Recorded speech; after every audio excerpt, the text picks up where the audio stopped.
Welcome back to DSR. This is week 6 of the channel, so thanks everybody who's been supporting along the way. I really appreciate it.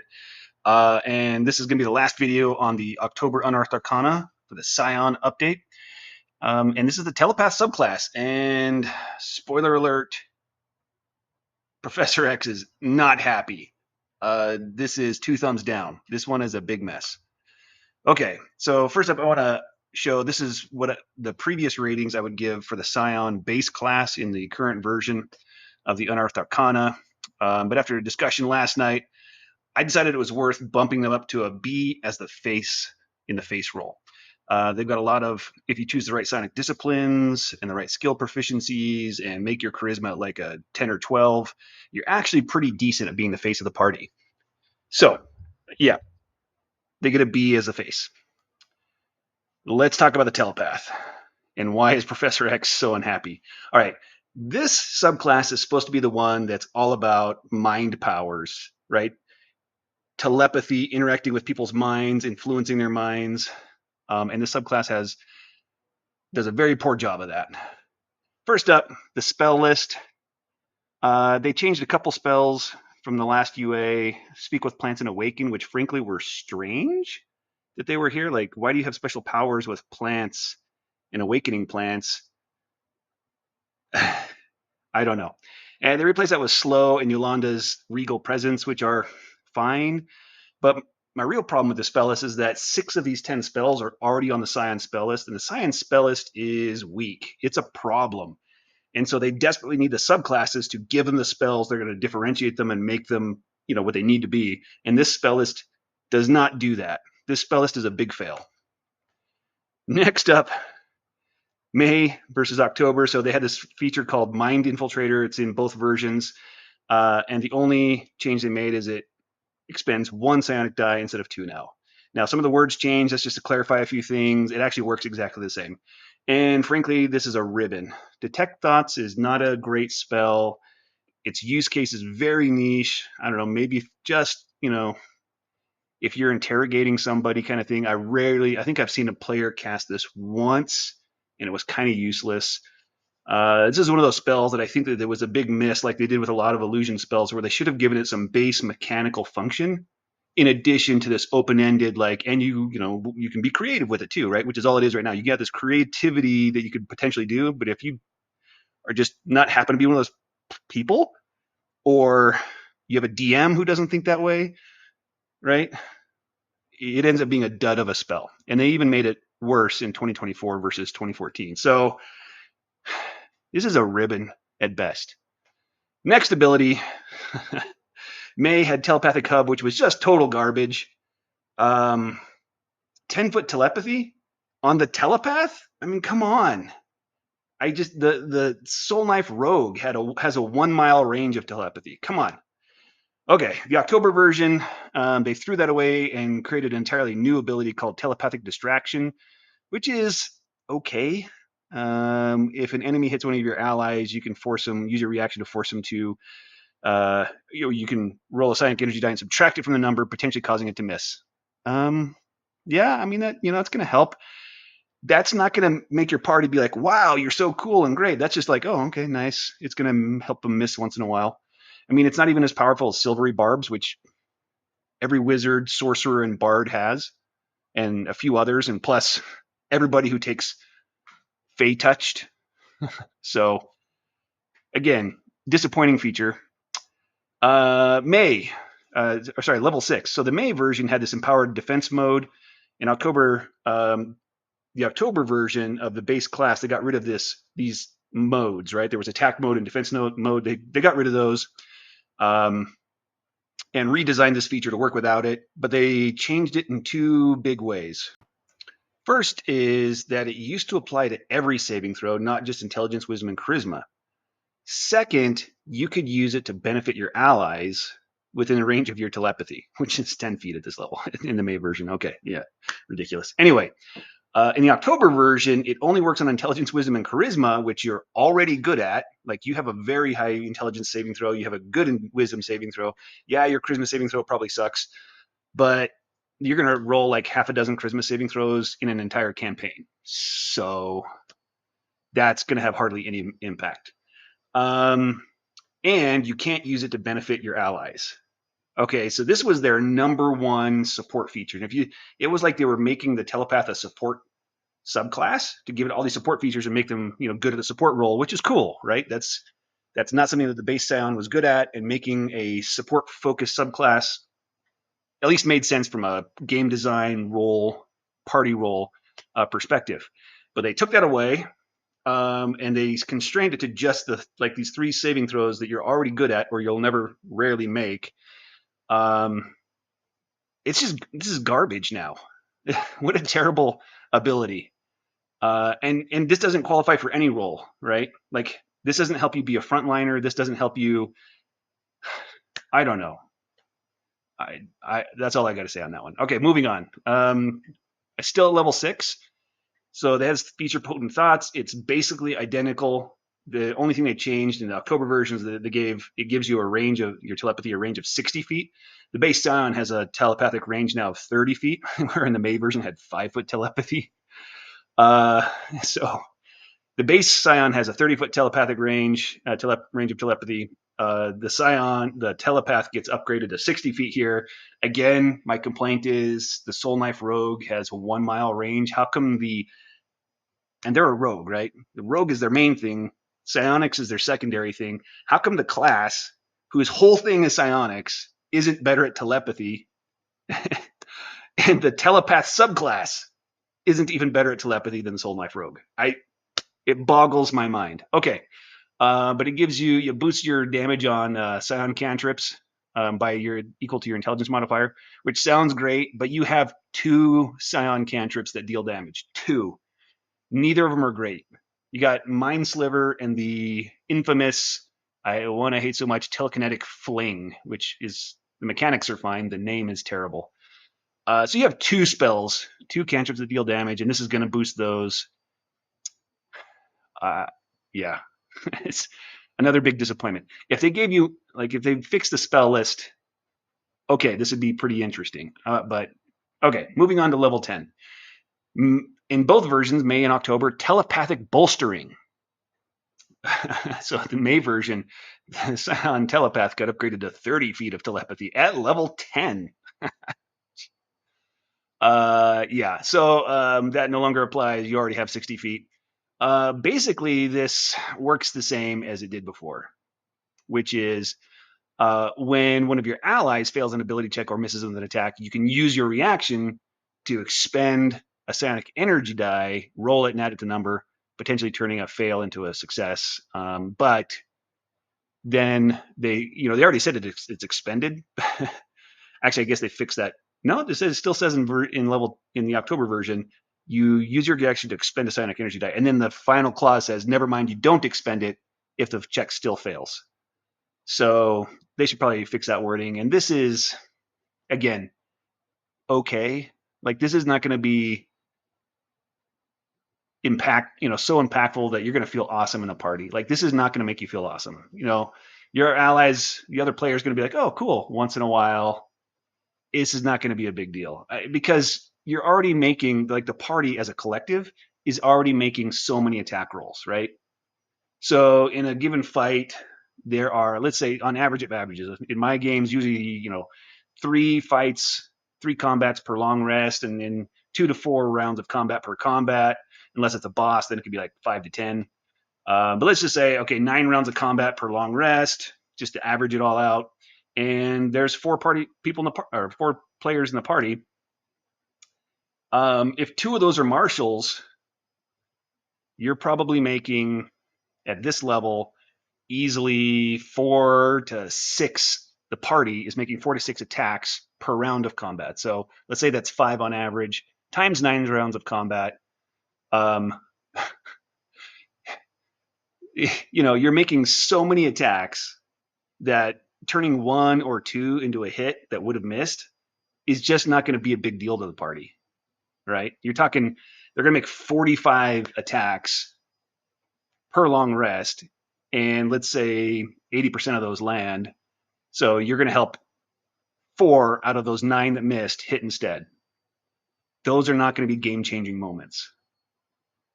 And it's not going to give you that, that feel good of I made a huge difference that you're looking for, that every player wants and deserves. Like that's the whole point of playing this game. That's what you're here for, having those moments where, man, I made a big difference and that was fun, right? That was rewarding, right? You're not going to get that with these abilities. Okay, moving on to level 14. And we're gonna cap this off with another big disappointment. And this one is probably strange because I think a lot of people think this is an awesome ability. So Scramble Mines, it was in May. They've got it in the October version. They made a few changes. First up, you no longer expend the spell slot to cast it. So you just expend an energy dice to cast the confusion spell. In May version, you had to spend the spell slot and the dice. Second is that you now get to exclude one creature. So if you have one ally who's in that area and you just couldn't exclude them, then you can now exclude them based on this. Like they automatically make their saving throw, which is great. And lastly, instead of in the May version, so this is a confusion spell, instead of rolling randomly 2d10 to determine, and then you get a pick which one to determine what they do while they're confused. Instead, you just choose what they do. So no longer roll randomly at all. You just choose the outcome. Okay, why did I say this is a disappointment? I think this is mechanically strong. So the power is fine. I think it meets it aligns with the thematics of the subclass just fine, right? You're a telepath and you're scrambling minds. So it aligns with the flavor just fine. The problem is that this will be boring, right? You hit level 14, you got confusion 7 levels ago at level 7, all right? And it's on your spell list, so you were forced to get it. So you've gotten this, you've had this for 7 levels, and in most campaigns, that's like from level 7 to 14, that's like 6 months of gameplay. So you've had this spell for 6 months. You finally get to level 14, and your big capstone is to go back to a spell you got 6 months ago and keep using that. And yes, they made it better, and it'll be fun to cast a few times, but your whole capstone is one spell. So you're going to have like one button that you just push over and over and over again. How many times are you going to do this before it's boring, right? And like I said, you've already been casting confusion probably along the way. So now you're just casting confusion more. And yeah, it's going to have a stronger effect. You're just pushing the same button again. And that is a design failure in my mind. Having especially a high capstone be just one spell is a miss, is a fail. And on top of that, it's a fail from another design perspective. The base Psion is already like an S tier controller. You are the best class at controlling. You're super good at controlling. And then what do they give the telepath? Yet another control ability. And the way, the vast majority, all but like, I don't know, 2 or 4, all but 4 control spells require your concentration. All but 4 good control spells, right? They all require concentration. So getting more of them doesn't make you more powerful. It just gives you different choices because you can still only do one because of concentration. So maybe you'll just do this forever and you won't use any other concentration spells for control.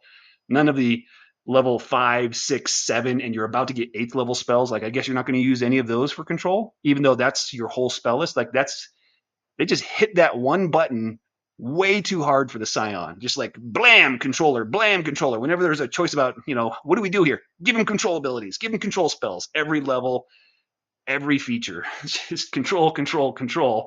But it doesn't make you a better controller. It just means you have more options for control. It's like, I don't know, with the fighter. Okay, you already have by this level like 5 or 6 weapon masteries. Let's give them 6 more. Does that make you more powerful? No, because you can't wield 6 weapons at a time or 12 weapons at a time. Maybe you've got 3 or 4 on you and you're going to switch. At most, you're swinging 2, maybe 3 different weapons in one round of combat or one combat, right? You're not switching between 12. It just doesn't help you, right? And that's what they're doing here. They just keep hitting this, control button over and over and over, and it's not making them any more powerful. And this whole subclass is a mess. It's a big fail. It has no like direction, no mechanical theme, and it doesn't really add anything that the base Psion doesn't already have. Like, great, you're still an S tier controller. You could be the metamorph and still be just as good at controlling, and you'd have a bunch of other abilities. So, Here's where I would rank the Telepath subclass. The one thing I gave them was they squeaked up to like a B minus in support from a C versus the base Psion class. Psykinetic and Metamorph, those ones are pretty good. They've got an identity. They've got a different thing they're doing. There's definitely something that those subclasses are adding that make you better at something that this base class wasn't already good at, and do it in fun and interesting ways. The Telepath, again, it's a huge fail. And Professor Xavier is very much not happy about this. He was one of the most powerful mutants in Marvel X-Men, and this is two thumbs down without reservation. This is if they just deleted it, I think the game would be better off for this because this is a trap. People are going to pick this thinking they're going to be like Professor Xavier, and they're not. They're just going to feel disappointed constantly. Okay, how would I fix this? Okay, we're going to redesign this thing mostly from the ground up. First up, we're going to lean into the support function. Okay, they kind of had some of that going in the May version. They threw it away with the October version, or they mostly crippled it with the October version. We're going to lean all the way into it. So first up, your spell list. Instead of giving you a bunch of spells you already have that do the same thing you already do, let's give them a bunch of spells they don't have and are really good for the support role. So Bless, Silvery Barbs, Warding Bond, Aid, Beacon of Hope, Counterspell, I left that from the October and May versions. Great. Aura of Life, Freedom of Movement, Circle of Power, Skill Empowerment, right? You are boosting up your allies. These are all spells that are not on the Psion spell list, and none of the other subclasses do this. So you're going to be the only Psion that's really great at support. Plus, you're still an S tier controller. So this doesn't take away your ability to be an awesome controller. Level 3, Mind Infiltrator. We'll leave it, but we're going to buff it. So instead of having to get Detect Thoughts on your Telepath spell list, you just get it from this feature. So you always have Detect Thoughts prepared from this feature, and all the other things it said in the current version. Plus, after you successfully read thoughts on a creature, you have an advantage on attack rolls against it, and it has disadvantage on attack rolls against you for 1 minute. That's not going to be very. I mean, some people may be like, "Whoa, that's huge." No, that's still pretty weak. But it's going to be something. I mean, in order to pull this off, you have to spend 2 actions, one to cast the spell and one to read thoughts. So if you think that getting advantage on all your attacks against something after 2 actions have been spent is OP, it's not. Okay, but it's something. Okay, next one, telepathic guidance. You are telepathically helping everyone around you, the whole party. So let's give them guidance. This feature gives you guidance. You don't have to have it on your telepath spell list. And when an ally within range of your telepathy fails an ability check or misses with an attack roll, you use a reaction, roll 1 psionic energy die, add to the result, potentially turning it into a success, and this die is only expended if it turns a fail into a success. So this is kind of like both of the level 3 and 10 features they had before and put it into one to boost both, right? Next, level 6, Tower of Iron Will. That's a name of a feature from the 2nd edition that they haven't used yet, and I think that this fits better. So it does all the same things that they normally get at that level 6 feature, the telepathic bulwark or bulwark mind, I think. Does all that, but while you have this mode turned on, where you spend a psionic energy die and it turns for 10 minutes, you got this mode going on. While that's active, you can also use your reaction to boost allies' intelligence, wisdom, and charisma saving throws. So you're not just helping yourself, you're helping allies, okay? And again, the die is only expended if it turns the save from a fail into a success, okay? And then Potent Thoughts. Keep everything I said before, plus you learn Infestation, but maybe it's like an illusion. It's in their head, right? You're not summoning action, but I don't know, maybe you're telepathically summoning bugs to bug them. Either way. You gain Infestation, you gain Toll the Dead, and Vicious Mockery. And these are all chosen for different kind of control support effects or just damage, because frankly, Psions are weak on damage.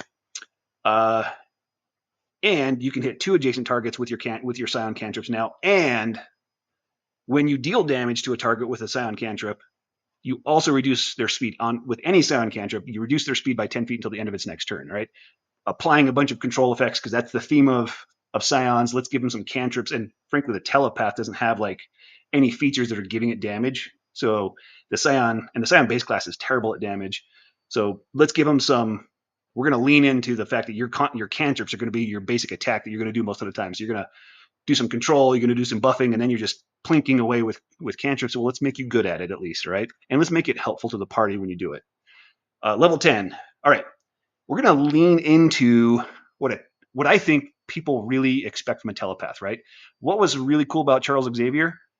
He didn't just incapacitate people. I mean, he did that telepathically, but he also took control of people. So let's lean into mind control, right? That is a specialized subset of control, of being a controller, right? I mean, controller generally is about incapacitating the enemy, hindering their ability to act and move and things like that, kind of taking them out of the fight if you can. All right. Mind control is you take them out. You're not going to take them out of the fight. You want to switch them to your side, and they're fighting for you. So let's lean into all these spells that are, frankly, already on your spell list, but make them better. So Crown of Madness, Enemies Abound, Dominate Beast, Dominate Person, and at level 15, Dominate Monster. And when you cast one of these spells, you can expend a number of psionic energy dice equal to half the spell level, rounded up, to modify it to remove concentration, but the duration becomes only 1 minute and cannot be increased. So you can be dominating multiple people, monsters, and not only taking them off the enemy side, you're adding them to your side. Okay? Nobody's doing that. I never see people cast these spells because they're just not good enough, right? When you're talk about you can only target one creature with your concentration, you never choose one of these because if they just succeeded the save, you wasted your spell slot, you wasted your turn. Now, they might still succeed and you might waste things, but if you take Insinuation as one of your psionic disciplines, you can reduce their saving throw, boom, which is going to help. And 2, it doesn't take your concentration. So if you have a big control spell up, you can keep that going while you, on subsequent turns, you start trying to dominate people and turn them to your side. So now you're actually a telepath, right? I think this is the fantasy that everybody has in the back of their heads or maybe in the forefront of their minds when they think telepath, okay? So we're going to lean into that. Now, level 14, we'll leave it as Mind Scramble with the same kind of concept. But let's add some other spells just so that it's not always just one spell that you've got and you had 7 levels ago. So let's give them, and you always have these prepared now, Nether's Mischief, Confusion, and Prismatic Spray. Maybe there's a little flavoring to justify why Prismatic Spray is in here. Maybe it's like an illusion or just like a mind thing where you're messing with their minds and causing these effects. Whatever. It's flavors free, right? When you cast one of these spells, you expend a number of psionic energy dice equal to half the spell level, rounded up again, to modify it to remove the concentration, but the duration becomes 1 minute and cannot be increased. And instead of rolling randomly for the effect from the table, you choose the effect with all 3 of these spells. So Prismatic Spray, and a lot of its effects don't have a duration, so that part doesn't apply, and it doesn't have concentration. But it does roll randomly, and that's the biggest problem with it. And note that you get to just choose the effect. Well, one of the effects of Prismatic Spray is they're hit by 2 rays. Well, you can just choose that one. So now you have them hit by 2 rays.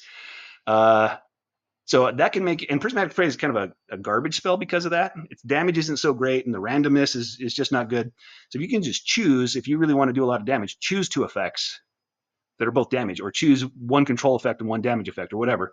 That's now an interesting level of, interesting mechanical power from a spell that normally is a garbage spell, frankly. And it's level 7, and this is a new spell you just would have gotten last level, or could have. I mean, it's not on your spell list, you can't get access to this, but it's a level 7 spell, so it's a brand new spell. Now you've also got the Confusion option, which is because I didn't want to take that away because that is a cool and interesting new use for Confusion, where you just get to decide how they react, right?